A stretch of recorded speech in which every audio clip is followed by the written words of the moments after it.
Hi, Soccer 605 fans. This is Randy McKee here. I'm here with Kevin Hesser, the interim athletic director at University of Sioux Falls. As we all know, University of Sioux Falls announced that they're discontinuing the men's soccer program, and we wanted to come here and talk to Kevin to get the information for you folks and to get some of these questions answered that you have. So, Kevin, first, thanks very much for being with us.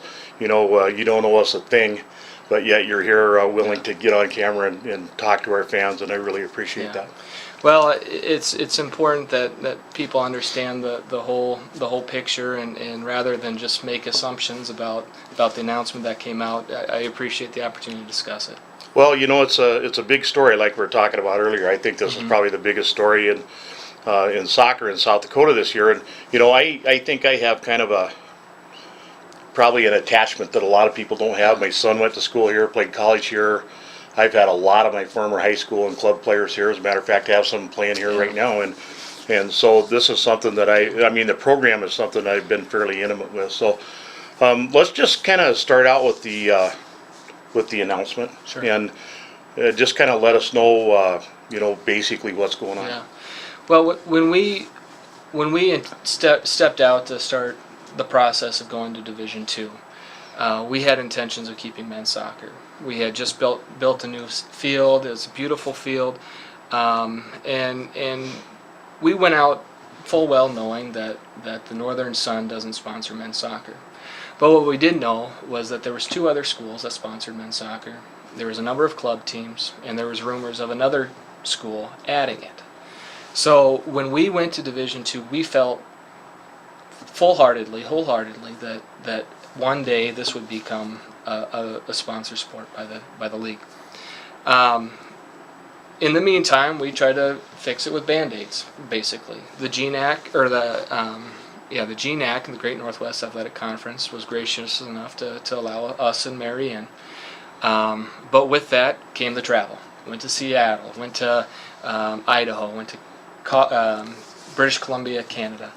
And not only is that excessive travel and it hits your budget and all of those things, but it takes kids out of class. Our student athletes, I believe, miss 14 days of class, which is significant. Yeah.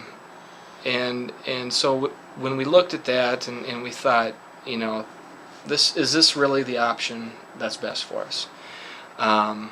About a month ago, or maybe it was during the fall season, so it was probably in November, early November, late October, I guess. The MIAA said that Truman State is dropping, or is going to another conference, so we have a position open. And at that time, we looked at it and said, oh wow, the MIAA, that's much closer than the GNAC, so let's pursue that. So we submitted our application and studied it, and that seemed to be a better landing place than the GNAC. 2 weeks ago, we were down in the NCAA convention, where all the schools get together, and I had the opportunity to speak to a number of ADs in the Northern Sun, commissioner in the Northern Sun, and we talked about whether men's soccer was on the horizon for the Northern Sun.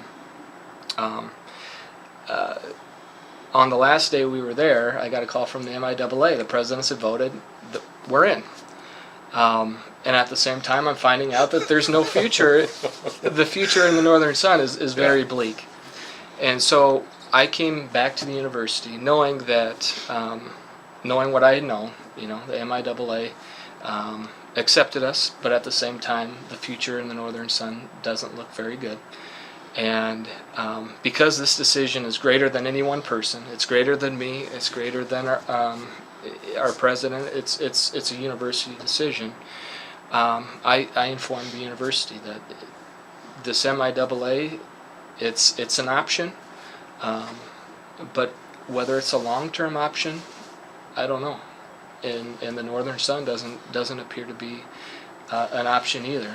And you know, I looked at this morning. I looked at the potential travel schedule, and even though they call it Midwest, it's really not that. It's south, and you know, you had several 800-mile one-way trips there. The shortest one was Upper Iowa, which is only 350 miles one way. But I mean that when you take a look at the distribution of the Northern Sun versus that conference, you could see way more travel associated there. With the exception of Upper Iowa, there are six other schools in the conference.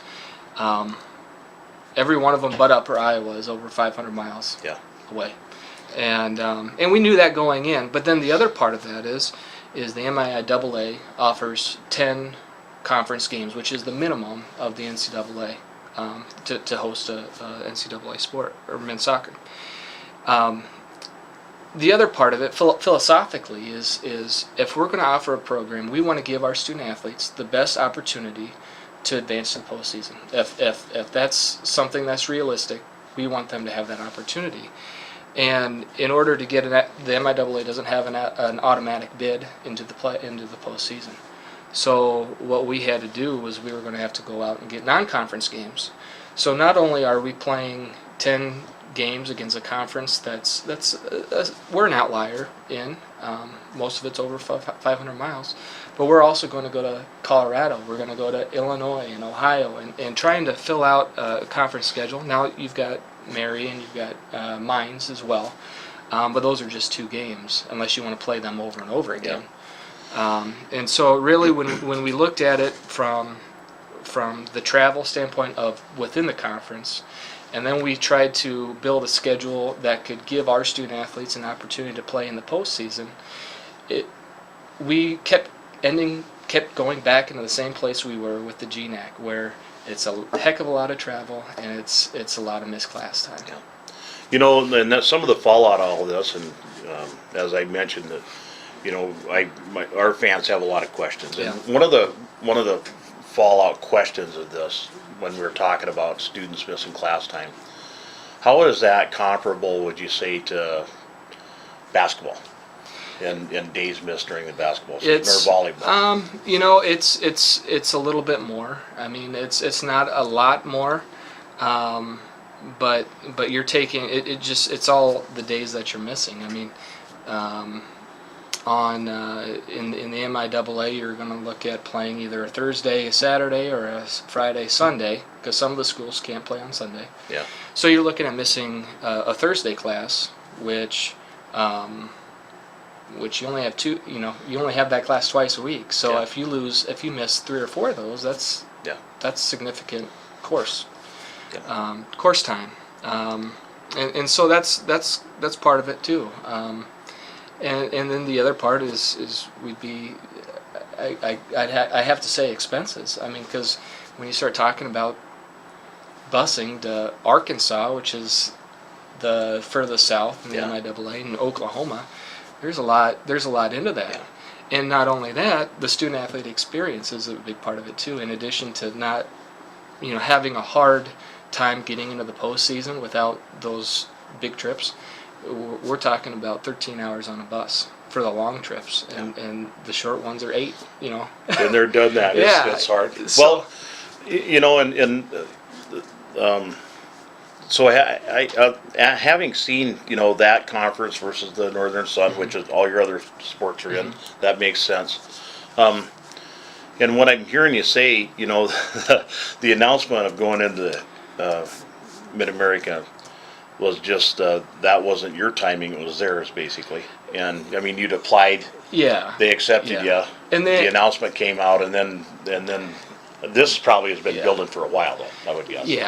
In when we say it was the MIAA's timing, the MIAA was wonderful. I mean, in inviting us to join, they were very gracious in that. And then also when I had to make the call and say, because I had to make the call and break the news to them, they said that you guys this is going to be a challenge. It's not comfortable. It's not a comfortable conversation to have. It's not. So you don't worry about us. We still have a conference. You guys take care of yourselves, and they've been wonderful, and I'm so grateful for that, because it could have been the other way. But yeah, so the MIAA has been great. But at the same time, the unfortunate circumstances of being accepted, at the same time that the picture becomes clear about the future in the Northern Sun, it was just everything kind of came at once. And Kind of a perfect storm, wasn't it? Yeah, and to be honest, we acknowledge the fact that the timing is terrible. Signing day's tomorrow. We had to call recruits. We had to tell the team, and there's really no way around it. It's unfortunate. We feel terrible about it, but at the same time, they were circumstances beyond our control. Yeah. Well, and that I'm really glad that I came here, because that of all the people I've talked to, because there's not only a little bit of discomfort, there's some pretty mad people out there. Oh, absolutely. And you bring up signing day. And I don't know, typically I think in the last few years they've brought in 8 to 10 recruits, and I don't know what the number was this year, probably about the same. Yeah. What do you suppose, at this point right now, most of the colleges have all their scholarship money given out. And do you get a feeling that most of those players are going to move on right away, or are they going to try to come here? Or I think that there are some that are probably looking at this and saying, yeah, I've got to go. I've got to go. I want to play soccer, and that's that. And we're completely understanding of that situation. Others are probably looking at it and saying, well, I've got this much time to graduate, and we again, this is never easy. Whether we do it now or we do it 3 years from now. Unfortunately, those are some people that are going to have to make a hard decision whether they need to extend their coursework to continue to play soccer, or just to say, maybe I'll go the rec route and continue going to USF. But either way, we're here to support those student athletes, and help them in any way possible to move on, to continue training here. Coach Bennett, again, it's very hard because he's a friend, and he's part of the USF athletic family. He's staying. He'll be here until the end of the academic year for sure, and he'll help train the student athletes. Our strength coach, I talked to him earlier today. He's on board. He says, as much as they need to work out to prepare for continuing on, I'm here for them. And then financial aid for those who decide that they want to stay. Their athletic aid will end at the end of the year, but then financial aid knows the circumstances, and they're going to come in and try to work with the athlete as best they can to match the package within their ability. One thing that, Carol and I were talking last night about it, and, this opportunity may be gone for this group of players and for all the fans, because there's a lot of us who really love USF soccer, and but the school's still here. Absolutely. And the educational opportunity is still here, and the quality of the education is still here. Nothing's happened to that. Well, and one of the, if there's any benefit to this, which from a soccer standpoint it's hard to see, but we are in the city of Sioux Falls, and there is soccer opportunities from a rec level within the community. And so while we could be named small town that doesn't have a rec league, we could be there. Yeah. And so it's not easy to have these conversations. But we felt strategically for the university and the athletic department that this was a decision that was going to have to be made at some point, and it's never a good time. Like they say, you might as well just rip off the Band-Aid, right? Exactly. That's kind of. Yeah. Well, and speaking of, the players that were getting athletic scholarships, we know you're going to honor those through this year, and I know the press release that I read that Kello put up on their website said that you're going to help out to the maximum amount you could. And I'm just wondering from your perspective, I got calls from a couple college coaches in the area yesterday saying, wow, I just got a blanket release from USF. Past that, though, there's really not a lot you can do to place students at other schools, probably. Part of Coach Bennett being here until the end of the year is he and Coach Affa, who built the program to what it is, They both have agreed to utilize their contacts within the soccer community, within the region, to help place athletes that are looking to continue on. So it's not a blanket statement, and then that's that. We've got some coaches that, like the department does, cares for these student athletes. We want them to be successful, whether that's here or whether they feel like that's somewhere else. We want them to come through, make it through this, and continue to pursue their interests. And of course, we want people to understand that the women's program is unaffected completely. No, the women's program is intact, and like I've alluded to, the university has a limited amount of resources. And in business and in schools and universities, sometimes you've got to make hard decisions on how you spend those resources. And this decision, while it's hard for the men's soccer community, will help support other programs within the Northern Sun, and women's soccer being one of them. And I know in the last couple of years we've seen you go through this with a couple more programs. Yeah. And that it can never be easy, but that's just kind of the reality of life. Do you think the last couple of programs you've lost and now this one, do you think when you go out in the recruiting world that has an impact, or are people not paying attention to that? I don't know if people pay attention to that, they will notice that men's tennis and men's soccer are sponsored by the Northern Sun.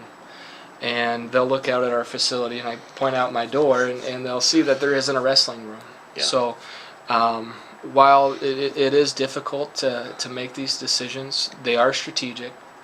We are aligning ourselves with the Northern Sun and supporting those programs that have a future within that conference.